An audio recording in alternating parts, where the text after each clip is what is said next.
যে সমস্ত নারীর চুল কোনো বেগানা পুরুষ দেখবে, ওদেরকে কিয়ামতের মাঠে জাহান্নামে চুলের মধ্যে লটকিয়ে রাখা হবে।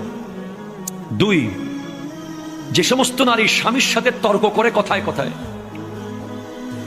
বাকবিতান্ডে জড়িয়ে যায়, কথায় কথায় জবাব দেয়, স্বামীর মনে আঘাত দেয়, তাদের জিহ্বার মধ্যে লটকিয়ে রাখা হবে। জানিয়ে দেবেন আপনার ওয়াইফকে। আপনাদের সাথে আসতেছি একটু করে,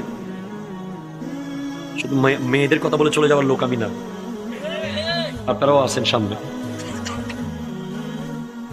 যে সমস্ত নারী পরকীয়া সম্পর্কে লিপ্ত এবং বিয়ের আগে বিবাহ বহির্ভূত প্রেমে লিপ্ত, এ সমস্ত নারীদের বুকের দুধের স্তরের মধ্যে প্যারাক মেরে লটকিয়ে রাখা হবে জাহান্নামে। নাউজুবিল্লাহ। 4, যে সমস্ত নারী উপকার করে খোঁটা দেয়,